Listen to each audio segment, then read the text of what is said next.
जय हिंद। Welcome to Youth Study. तो चलिए दोस्तों, आज फिर से हम साइंस के कुछ नए प्रीवियस ईयर क्वेश्चनों के साथ आए हैं। तो उस पर हम लोग डिस्कस करेंगे जो एग्ज़ाम के पॉइंट ऑफ व्यू से मोस्ट इम्पॉर्टेंट क्वेश्चन है, जो कि पूछने की पूरी पूरी संभावना है। तो उस पर हम लोग डिस्कस करेंगे। तो चलिए, पहला नंबर क्वेश्चन है, भूमि में पौधों की जड़ों के लिए उपलब्ध जल होता है। तो इसका आंसर है केशिका जल। दूसरा नंबर क्वेश्चन है, किसी पदार्थ का परमाणु भार 24 है तथा उसकी संयोजकता 2 हो तो उसका तुल्यांकी भार होगा।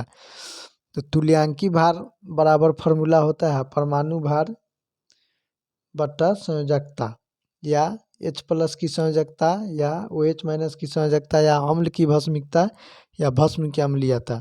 अगर कुछ भी दिया हुआ हो, परमाणु भार दिया हुआ हो, तुल्यांकी भार निकालना हो, तो क्या करेंगे, जो दिया हुआ है उसका जो संयोजकता दिया हुआ है उससे भाग दे देंगे तो आपका आंसर आ जाएगा। तो इसका आंसर है 12, क्योंकि इसका जो है सबका फॉर्मूला अलग अलग होता है, अलग अलग याद करना पड़ेगा, ज़्यादा हो जाएगा।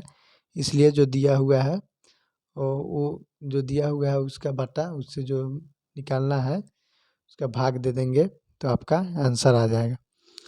3 नंबर क्वेश्चन है, नाभिक नाभिक की खोज के लिए रदरफोर्ड ने जब धातु के पतले पत्थर पर अल्फा कणों की बौछार की तो इसका आंसर है अधिकांश अल्फा कण धातु की पन्नी को बिना विक्षेपण के पार करके चले गए।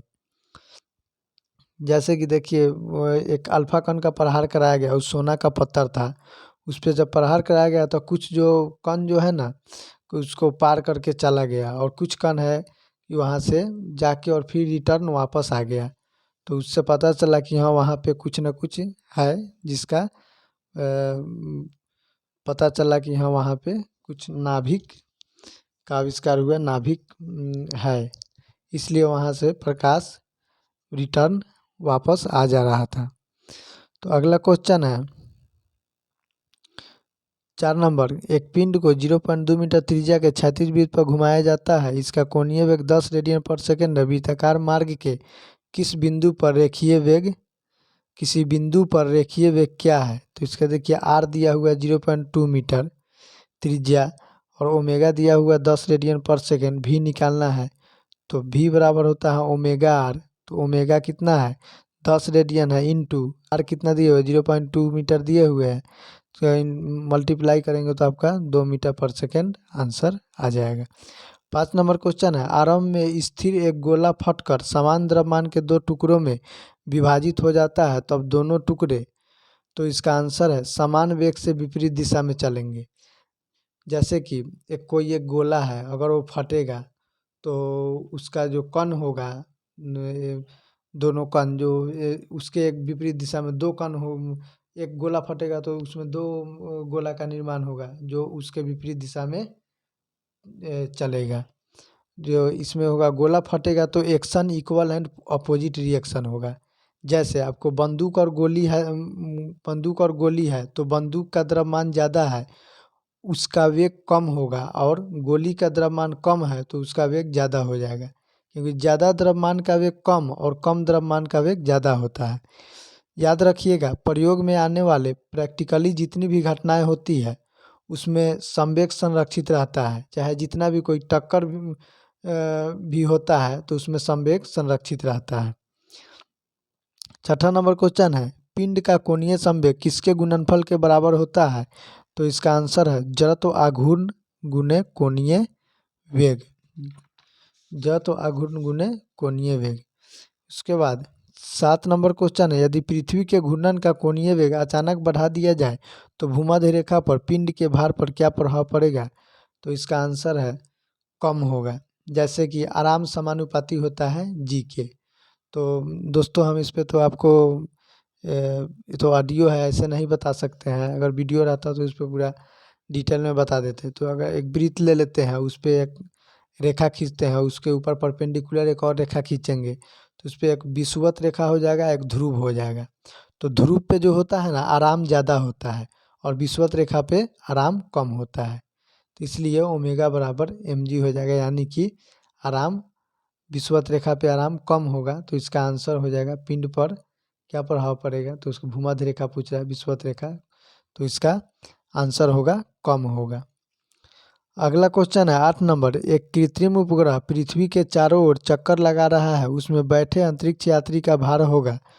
तो इसका आंसर है 0। जैसे ओमेगा बराबर mg होता है, तो जैसे देखेंगे कि जी का मान कहाँ कहाँ 0 होता है। तो जी का मान एक अंतरिक्ष में 0 होता है, एक निर्वात में 0 होता है, और एक पृथ्वी के केंद्र 0 होता है।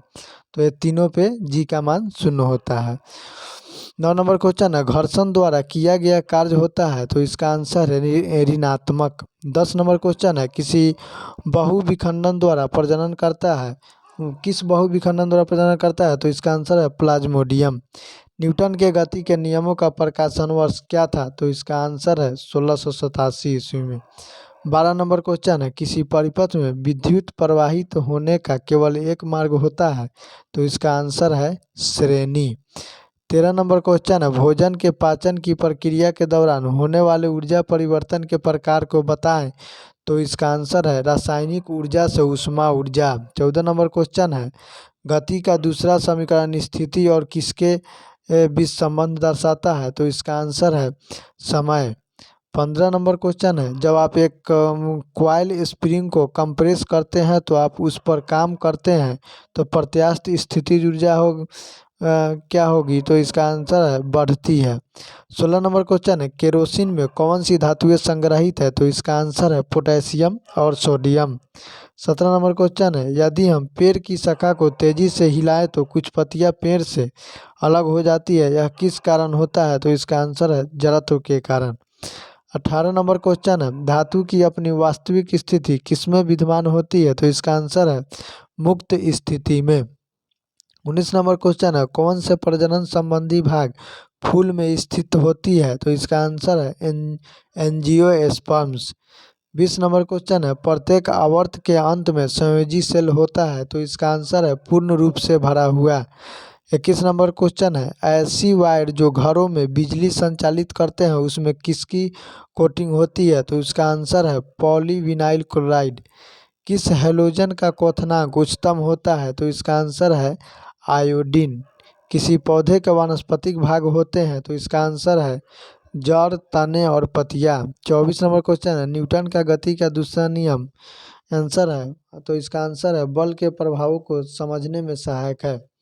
25 नंबर क्वेश्चन है पृथ्वी की सतह पर जहां हवा का घर्षण नगण्य होता है वस्तुएं किस त्वरण सहित गिरती है, तो इसका आंसर है समान त्वरण। थैंक्स फॉर वॉचिंग दोस्तों। तो चलिए आज का इस वीडियो का हम टारगेट रखते हैं 1000 लाइक का। तो अगर ये वीडियो आपको अच्छा लगता है, हेल्पफुल लगता है, तो आप इस वीडियो को लाइक और शेयर ज़रूर कीजिए। ज़रूर कीजिए। आपको भी बोलता हूँ डेली मॉर्निंग में उठकर अपने लिए एक टारगेट फिक्स करो, चाहे छोटा सा ही टारगेट फिक्स करो, लेकिन डेली मॉर्निंग में उठकर अपने लिए एक टारगेट फिक्स करो और फिर अपना पूरा दिन उस टारगेट को अचीव करने में लगा दो। आपकी लाइफ ऑटोमेटिकली अच्छी हो जाएगी। जय हिंद। तो चलिए दोस्तों, बच्चों का सम्मान कीजिएगा, महिलाओं का सम्मान कीजिएगा, सैनिकों का सम्मान कीजिएगा, अन्नदाता का सम्मान कीजिएगा।